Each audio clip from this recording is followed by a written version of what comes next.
We're not going to talk about Mark Wahlberg and his Mark Wahlberginess in this movie. That man was a scientist in the happening. That's Stop all I'm it. saying. I'm just saying. I think he was a teacher. Stop it. I think he was. Oh, yo. Okay. What's up, Internet World, with the News 19 Nerds? I'm Leroy.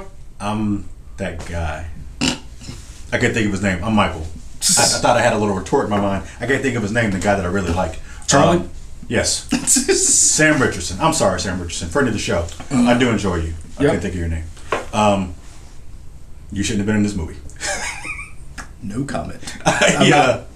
Are you starting? This is it. This is we're doing the review for Tomorrow War. Came out Thursday night, Friday morning on Amazon Prime.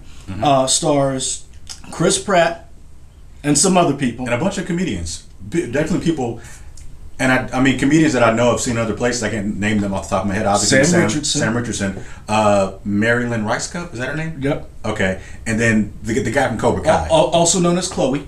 Yes, sorry, from 24. Yeah. The guy from Cobra Kai. She actually. So the funny thing about her is she was an actress who then started doing stand up. Yeah, and then I don't know if she still does stand up. I like her and a lot of stuff that she's in. Homeland, not Homelander. The other one, not Homelander. J.K. Simmons, aka. Invincible. Yeah. What's Invincible? Was it Omni-Man? Omni-Man was in this. Yeah. Old girl from Yvonne Glow. Strahovski was in it. Yep. Betty Gilpin, underutilized Betty Gilpin. I really like Betty Let's get Gilpin. to it. All right. This Tomorrow War. This is our review. I'm gonna call this exactly what it is. This is the poor man's Edge of Tomorrow.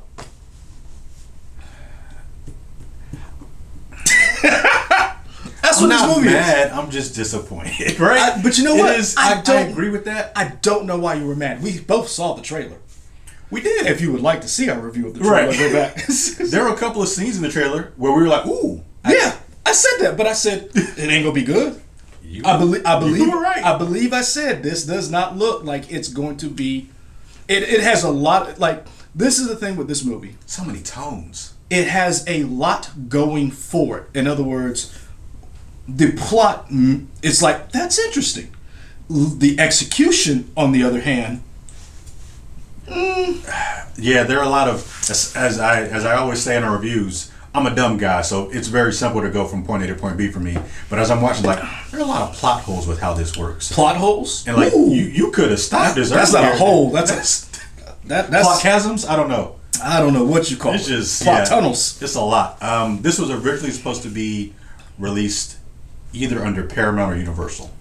Paramount. Amazon said, "Hey, we'll buy it." I don't know that you should have, because I wonder what this would have done at theaters. Not good. Yeah, probably not. And it's not horrible, right? It's not the worst movie I've ever seen. No, it's not. But it's just like, yeah. This is what I will say, and we'll get to spoilers or whatever you want to call it. Mm-hmm. It has a lot of people that makes you say, "Huh, that's an interesting choice," and it makes you say, "Okay, I want to see this." So the credits, one of the things I looked up before I watched this was Chris McKay and Zach Dean. Chris McKay was the director of one of my favorite movies, Lego Batman. Yep. Yeah. And I really was very interested to see what he was going to do outside of animation, because a lot of times when you do animation, it's years in development to do this, and I don't know how much control a director has versus animators and the writers. Sure. So that Lego Batman, Lego movie, Lord Miller creation, and it has their voice. Mm-hmm. And so we know from a lot of movies, whoever is sometimes there's an alpha, and when I mean alpha, there's a creative force whose voice colors everything. Sure. If you know a Nolan movie, you know a Spielberg movie, you know a Scorsese movie, you know a Tarantino movie. You know a Tarantino movie. They have certain elements, regardless of who writes or who's a screenwriter behind them. Mm-hmm. They have a voice. Mm-hmm. So I was really interested to see what Chris McKay brought to this. Now the writer of this movie is Zach Dean. Zach Dean's credits are... He did Men in Black, Deadfall, and 24 Hours to Live. Okay, I don't know those. 24 Hours to Live is pretty good. Okay. As far as like a pop, to me, that's a better movie. Okay. As far as a popcorn kind of like, I liked his. I don't even know what you call it. I like what he did with that. Okay. But I'm gonna be honest with you, he doesn't have a lot to his name, and to carry a time traveling movie in and of itself is a hard thing. Ask the brothers who did Infinity War and Endgame. Ask them how hard it is to do time stuff. Sure. Time is not easy. So Russo brothers. Thank you. The Russo brothers. Doing a time travel movie or anything to dealing with time is a heavy lift, and it's either overly complicated or it's so simple you can drive a truck through the plot hole. Sure. And that's what we have here. Yeah. You said it best at the top, right? This made me just think of a low budget Edge of Tomorrow, and that is like, man, I need Emily Blunt and Tom Cruise to come together and make that sequel happen. It ain't happening anytime soon. Seeing this, like, make it happen, y'all, because there's a void, and this did not fill it. So, let's get to spoilers. Let's get to the plot holes that we're talking about. I give this movie a 2.5 out of 5. I'd probably give it 2. I'd give it. I'd give it 2 weird pantomime walking down from the sky to the earths. I give it 2.5 volcanoes. Woo! Yeah. Now that we got that out of the way, spoilers.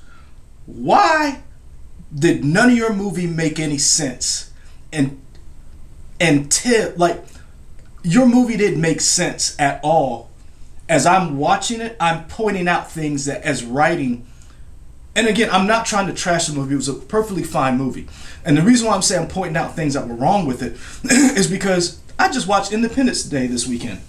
Which one? The first one. Okay. Not the second I know one. you love the second one. I love the second one's terrible, but Yeah. the second one is hilarious. Right.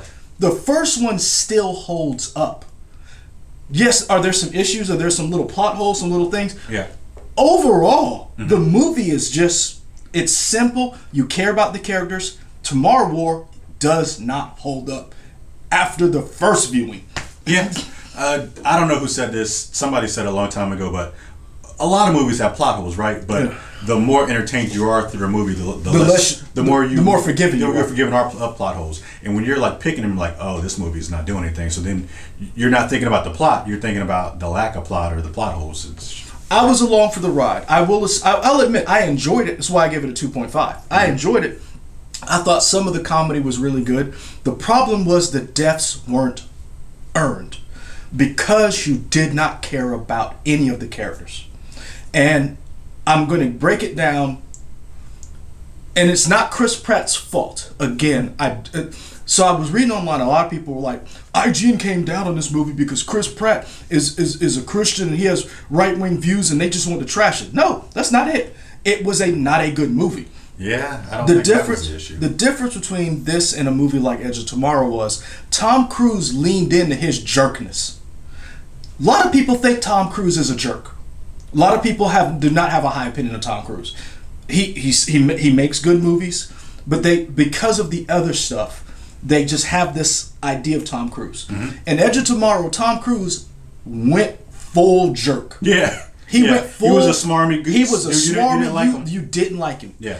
But at the beginning of the movie, there was a difference in the man at the end of the movie. Sure. There was a through growth in character. You cared about him. You cared about Emily Blunt. You cared about the people he was working with because you saw, as Tom Cruise changed, you got to know the crew that he was working with. And his attempt to save and fix this, he didn't make some declaration like Chris Pratt did. If I've got to save the world to save my daughter, I guess I got to save the world. Like, what? Who writes that? And that was Chris McKay, I think, or Zach Dean.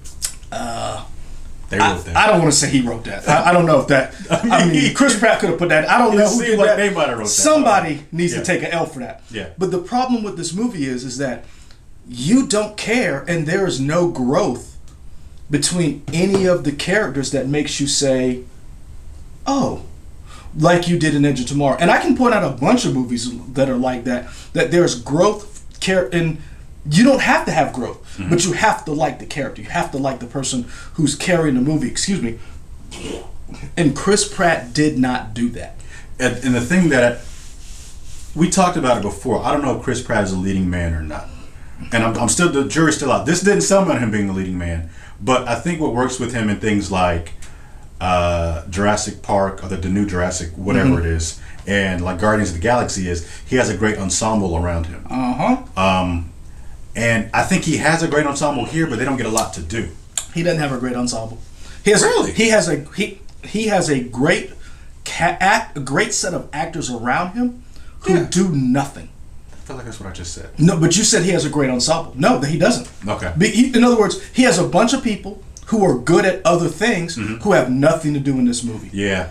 And You got Omni-Man. You better use Omni-Man more. You got Betty Gilpin. Gilpin. Come on. She is awesome. Really? She is incredible. The only person who did so this is my problem. Let's start from the beginning. The war. So we're watching soccer. He didn't get whatever he was up for. We know he's a veteran. Science. He's a scientist. He's like Mark Wahlberg in The Happening. He's a scientist. Stop it! Don't you do that? Is he not a scientist? Aren't they both scientists in those movies? Stop it! Stop it! Show me what a lie is. Not doing that now. Okay. We're not going to talk about Mark Wahlberg and his Mark Wahlberginess in this movie. That man was a scientist in The Happening. That's Stop. all I'm saying. I'm just saying. I think he was a teacher. Stop it! I think he was. Oh, yo. Okay. I think he was We're a going to edit that science part teacher. out. No, Okay. we're not doing that today. Chat, let me know. So, Chris Pratt's character, we know he's a high school teacher. We know he doesn't get some kind of job that he wanted. He was like, I thought I was going to be something. I was meant for more, whatever. Yeah. And then we see the future people show up in the middle of the match. And then we get this whole exposition about like the future war, which I will say this in our review of the trailer, I said they've got to make this work. They've got to explain it. And they did a good job up to a certain point. The problem that they did with it is they didn't take it far enough with two things that they dropped the ball on. One, The little wrist thing. the worst things, and two, how in the F you go fight a war in the future but don't prepare the past? And no one talked about that. It is weird. I don't know why they didn't just. Maybe there's a line we missed. Nope. Because I only saw it That's once. not a line. You don't. That's not a line you do. I don't. That's not a line. Maybe there was because there were a couple things they talked about. They talked about why the time jump worked for 7 days. I understand that, but this is the problem. If you know the time jump only works for 7 days, you know that you're losing the war in the future, and you are trying to reset the future. You don't care about the timey-wimey meeting, whatever. Your job is to prepare the past so that this future doesn't come to pass. Hey, military man. Oh, I got some military stuff. I'm mad too. You went to boot camp. Yeah. 7 days is enough to prepare you? No. Okay, just checking. 7 days. That just Hold on. seems Y'all wild. went to boot camp too. That's true. We shot boot camp. We here did at shoot Fort boot camp Jackson, video. where victory starts here. Yeah. It don't happen after 7 days. Son, let me tell you right now. One, I got a lot of stuff mad with that section. Yeah. So Chris Pratt gets the armband thingy. He's not told anything, and they're like, I'm sorry, ain't nobody in there got guns, and ain't nobody in there can whip my ass. So if you got a computer that tells me when I'm about to die, and we just go let that ride, and I know I can take you, Yeah. oh, I'm gonna look at that computer. Yeah. Also, they set a line. You can't take you were special forces, sir. Yeah. And you just go sit. Oh, so we just not go. See that's the thing. You there's so many different things where I'm like, bruh, Yeah. they got a computer. Like I can see if they close the computer. Like Yeah, no, it was just open. you're just Like, yo, this you just not gonna get up. And walk. I'm gonna get up and walk around. Yeah. They had a line in the movie that said something like, "We don't show the new recruits or whoever the white spires yeah. because they wouldn't fight." But like it's a mandatory draft. You ain't got a choice. You just So like, what are you? What? What- It doesn't matter. Not What are you only that- talking about? Not only that, I'm sorry. You just go send people into combat, and they don't know what they're they don't know fighting. what they're fighting. Like, come on. Like, I was like that. One, I was done. Two, Yeah. why is Edwin Hodge, a 3-time combat veteran of the timey-wimey wars, not leading the mission? That's true. On the first mission, Yeah. him and his squad is taking orders from the science teacher who ain't never been here. But he been to Iraq. They got white spires in Iraq. I don't know what he saw. They got white spires, ISIS, or terrorist organization. I don't know. He ain't never been to the future. He ain't been to no 2030 or whatever it was. I was so That was upset. weird. I was so upset. Like, the thing that got me was, and again, I bring it back to Edge of Tomorrow. You remember when Emily Blunt was training and she had her was sword a wrecking shot? and was and you like You're like, oh, she's the one to follow. when you see her, you're like, oh, that's who we supposed to subscribe to. Yeah. Now, Chris Pratt and Sam Richardson over here, like little schoolgirls, talking about like, and I'm like, y'all should be talking to him. I did like the little one-liners and stuff, but it just seemed like it was a weird movie. Like, is this gonna be like a satirical movie with a lot of funny quips? Like they Or is it know what supposed to be kind of serious? movie they're like, in. is it gonna be, what's the one with the bugs? Starship Troopers. Yes. Right? Is it gonna be like that? No. I don't know. And see, and that's what really bothered me about the whole pacing of the movie. And we're just in the beginning. This is the first 30 minutes. Of a 2-hour plus movie. I got stuff. I watched an hour 30 minutes of it. Old girl stopped it, and she was upset that it was 40 minutes left. I was like, I don't know what to tell you. I'm sorry. I paused because it seemed like an hour and a half in, like, oh, it's done. Yeah, I was like, how you go rectify all? Because I was like, we saw all of this. I was like, Yeah. this is the good part. Yeah. And I was like, we gonna do this again. And then it was like, so we get to the whole. Everybody falls out of. So we get to the draft, we get to the training, and then what really kind of bothered me, and this is where I said they did not do a good job because you had J.K. Simmons, who is, let's just call him the conspiracy theorist, old man, veteran, whatever you want to call him. Yeah. He's an archetype, played by Nick Nolte in Angel Has Fallen. Like, Nick Nolte did a better job in Angel Has Fallen than J.K. Simmons did in this. And are we going to really say J.K. Simmons is not a good actor as Nick Nolte? No, I'm not going to say that. Right. But what I will say is the reason why I brought up the whole little time thing or the little draft thing was they did not dwell on the fact of what happens when people run. That would have been interesting to see. And because then that would have made it seem why Chris Pratt went to his dad. And then that should have been fleshed out. Like, you need to establish Chris Pratt's dad was a bad person in the beginning, not just some half-ass Christmas card thing. You need to establish, oh, he used to be this kind of person, he used to be that kind of person. And now Chris Pratt, and we saw the PTSD, these people who have on their one tour. Yeah. We see that. So that was what we needed to see more of. What was so dire that you had to go to your dad, and then at the end of you like, I don't want your help. Yeah. Come For on, this man. movie that's 2+ hours, they left a lot of stuff out. Yeah. It's like, you had such a long movie and you still left out important things. It's weird. And so we get to the part where we get to we get past all that. We get to the actual fighting. We notice that there's a problem with the time jump, where your whole platoon or whatever gets dropped from the sky, and is basically Most of taken them out. dead. Most of them dead. Yeah. So we're in Miami. We end up with Yvonne Strahovski. Yeah. Yvonne, Colonel Murray, which we all knew was. Did you see that coming? No, I told you I'm dumb. So I knew that. So As soon as you saw her, you knew that was a daughter? let me tell you why I knew that was a daughter.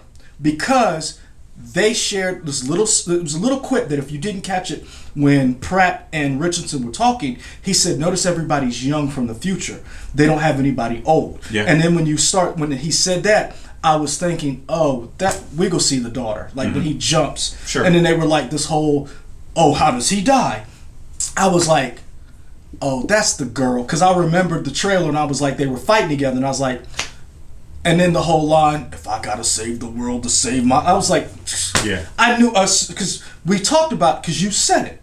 There's always a twist. Yeah. And it's a matter of, well, will we see the twist? Right. And so I knew that was the daughter as we were talking. But again, my problem was Edwin Hodge, who is going to play Hawkman, Crater Hall, which I cannot wait for that. Wait, is it him? Yes. He's casted as Kadar Hall. I thought it was the dude from Leverage. That is the dude from Leverage. It's not. And you know how I know? Because I was racing. I thought it was yesterday and I got proven wrong. It's not the dude from Leverage. But that's the dude. Edwin Hodge is the dude that's going to be. Okay. Yeah. So then the dude from Leverage is not Hawkman. They're not the same person? No, that's what I tell you. That's what I found out yesterday. No way. Hold on. To the internet. To the internet. That's. I had a big conversation with somebody yesterday. Hold on. And she was like, I'm looking up Leverage. That's not the same dude. If it ain't, they related.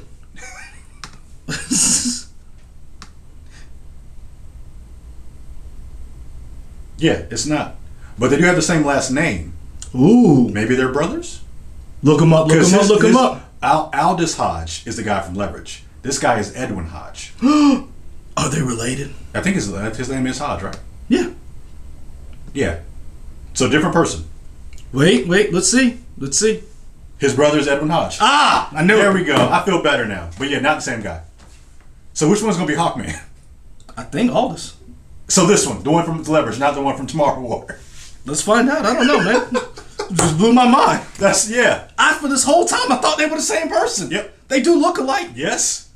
I got called out on it yesterday. Hey, for those of you watching this, we are both black, saying black people look alike. So I don't know what that's going to do to the internet. Yeah. The algorithm is going to go ham on this one. I feel pretty good though since they're related.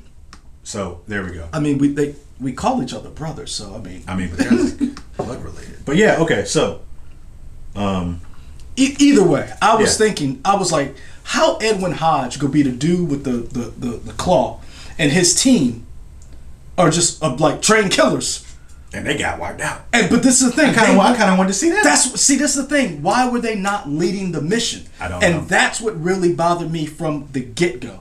Like, why were they not leading the mission? Why was there not more things set up? And then you had a science facility, and it's like, how your science facility it has no security to where the White Spikes just showed up, but knew it was a science facility.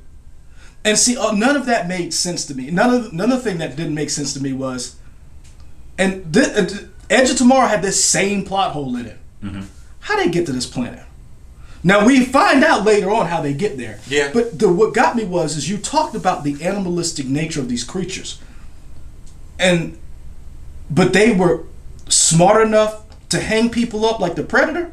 I kind of wish we had gotten, and I guess shout out to the Warcraft movie. Never thought I'd say that, but shout out to that movie for at least showing the humans and also showing the orcs. And other movies have done it. I'm just thinking of that in terms of showing your enemies or whatever. Like kind of spending time, I guess, with the White Spikes just to see like what the hierarchy is, so you get more of how they do stuff, because we're just thrown into it. I think and they know how to do stuff. I think what a lot of people do is they get real lazy and they start thinking, oh, the female of the species is the badass, and the males are just drones, and they'll figure it out. They took a science class. Yeah. And they don't spend any real time to flesh out what these creatures really are, and how they operate in the hierarchy. And that in and of itself just was another thing that just spiraled out of control to where I'm like, so you had vehicles there the whole time that could have been on site or at least helping. You're about to bomb this site. It was like, I get military missions fall apart all the time. Mm-hmm. My problem was you're fighting a group of creatures, and I'm like, we're right now in an argument in 2021 about the use of one thing that I did not see in this movie until 45 minutes to an hour in: drones. Mm-hmm. You mean to tell me in 2048 or whatever year it is, we just stopped using them? Maybe they all got blown up. From who? Who knows, man? They said the populations, the world global population down to like 500,000. I don't know. What are you about to prove, Professor?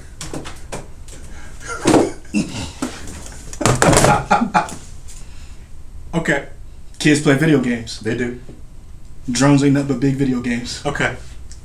Thank you. You don't want to. Your force is down. Mm-hmm. Build some damn drones. Okay. Controller right here. You're right. I'm just saying. It really, like, the writer's room really pissed me off, because I was like, if I'm picking your movie apart right now, I'm no longer entertained. I'm watching your movie and I'm like, right here you could have done this. Right here you could have done that. Sure. That really bothers me. And so the deaths weren't earned because the whole time Edwin Hodge is trying to tell you, you need to keep moving. Don't worry about these people. Chris Pratt is like, I can't leave him. And it's like, you just met this dude. Mm-hmm. Like, you don't care. Like, you're like, oh, suit lady got killed. Oh, dude with the long hair. Oh, you know, fat dude. Yeah. Cobra Kai man. You don't care about these people because you didn't invest any time in them. Yeah. And then you didn't have Edwin Hodge tell you, don't worry about him. He's fodder. Mm-hmm. Edwin Hodge should have told Sam Richardson, you keep talking, I'm going to be picking up your ammo when I leave. And then show him picking up ammo. Yeah. Like you did. So those little things were things you didn't think of as you're crafting this movie. Yeah. We didn't even got to the part where he met Colonel Forrester. We're still at the whole, how are we getting out of here? And you sent 2 people around the corner? Like, come, like... we can't go through the whole movie. Son, I was just like, what? Whiskey Tango Foxtrot. Just extrapolate this for the rest of the movie. That's a bunch of plot holes. Here's my biggest plot hole. Uh-huh. Here's my biggest problem with the movie. Mm-hmm. The meeting between the daughter and his father. I don't give 2 about no... You my kid. Mm-hmm. The last time I saw you, you were this tall. Yeah. So many props used. I'm just saying. The joystick. You were this tall, son, and Right. you are a colonel. I'm hugging you. Yeah. My dad got mad at me during COVID because I wouldn't hug him one time when after he had his knee surgery and I was in the hospital with Katie and I came out to see him and they wouldn't let him in the hospital. He wouldn't hug me. I was like, he got mad at me. Mm-hmm. So let me See, I didn't want. Now that you brought this up, it's so weird that, and I won't take like credit. I'm sure other people had this idea. I think Screen Rant definitely did it for sure. But a big plot hole is she says he's the only one that could do this. No, How do you know that? Well, and he's not, because he didn't do anything. It's not like his blood was a key to something. Thank you. Any scientist could have done it. Why would you pick your dad, who isn't gonna? He's not gonna want to see you die. Pick a random person, so then they don't care if you die. Because Not only that, you don't care if they die. Right? Like why? And so this, what really bothered me about the whole thing is, one, why are you the only scientist? Did all the white spikes eat all the people with brains? I just don't understand. Yeah. Did brains? She was the only person in the lab.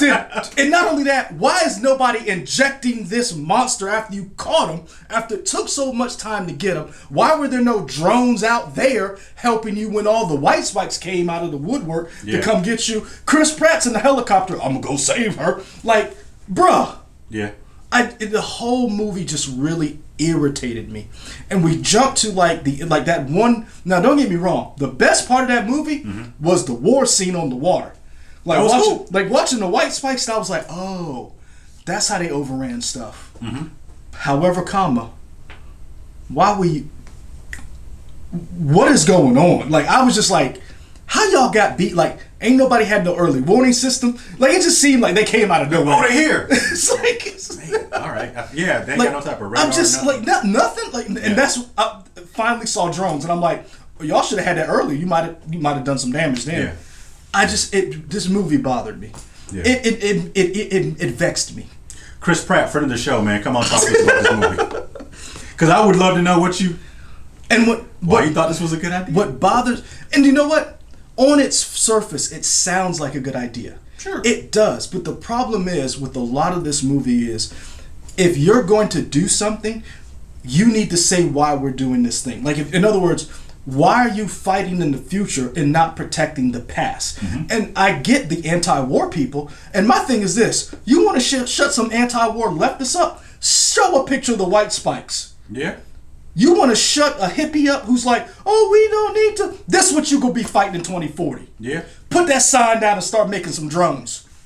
Like, come on. Like, shut them the F up by showing them what they're up against. This whole idea of, we can't show them. Half of them ain't fighting anyway. Yeah. So you got a mandatory draft? Guess what they did in World War II? They started rationing things, put people in factories, building for the war effort. Why are we not doing that? Yeah. Why are we not building for a war we know is coming? Oh, I was so mad. Yeah. Just for 12 people to fly out to Russia where we know they are going to show up. There were no fortifications, to the fact where the Volcano Boy figured it out. Volcano Boy. I Good was for you, Volcano. Now don't get me wrong. That was laughed funny. at that. I did. Computer, and they brought it. That was funny. It was funny. Yeah. But I was like, you mean to tell me some black kid and where were they? Utah, Colorado? I don't even know. Like, I don't know. you mean to tell me the black kid who's always wanted to talk about volcanoes figured this out through global warming, and you had the world's best scientists not even figure this out? And shout out to again underused Betty Gilpin, who said maybe they were already here, or I don't know what she said. But She did- yeah, she she said was some line and like, oh, "You're right." And Sam Richardson. Now, I will say this: Sam Richardson was him when he came back and he was on the ground. He was like, "I hid." That was good. That was good. But they didn't go anywhere. That's what I'm I saying. felt like they dropped it. Oh man! I guess his resolution was killing that one guy, but I kind of wanted more. But what got me was, where was Hodge this whole time? Or Dorian? Yeah. And his excuse was lame too. I got cancer, so I'm going. No, what you should have done was switch the backstory out. Sam Richardson should have been the happy-go-lucky person. Edwin Hodge should have been the one who had cancer. His wife already died. His Edwin Hodge didn't have cancer. He did, but my point is, he just had cancer. Oh. He didn't have a wife that got drafted who never came back. He should have been the one with the tortured backstory of like, everybody I know and loved has died, so I'm going to live my life to the fullest and I'm going to take them with me. Where was that? Nowhere. And so, I really wanted to like this movie. I went into it, I turned off the PlayStation, I had popcorn, I had a little alcoholic beverage, I had some water over here, and I had a soda. I was like, I'm ready. I kicked the chair back, I'm watching. Yeah. I was like, I need another one because I'm not understanding what's happening. Yeah. So I was like, maybe I'm missing something. So I rewind stuff and I'm like, oh no. You weren't missing anything. I was like, oh, I was the meme. Oh no, baby, what is you doing? And I haven't been this angry about a movie in a while. Because I take my science fiction seriously. Sure. I loved Edge of Tomorrow. Yeah. And I could tell whoever made this movie loved it They too. loved it too. Because they did a piss poor version of it. I just was like, so, you know what? I'm revising my, at 1.5 out of 5 volcanoes. I'm mad again. Yo, that's it for us. I'm mad. I'm back to being mad. You know, having said all that, I'd say watch it once. Watch it once. Watch it once. We'll get drunk, watch it, and then then in the comments give us your opinion. Because I took some heat. A buddy of mine was like, a lot of people really liked it. Okay. Then when I started pointing out facts, it was like, those are true, but I still liked it. And I'm like, I'm not telling you not to like it. There were parts about this I like, but it was like, I really expected this to be good.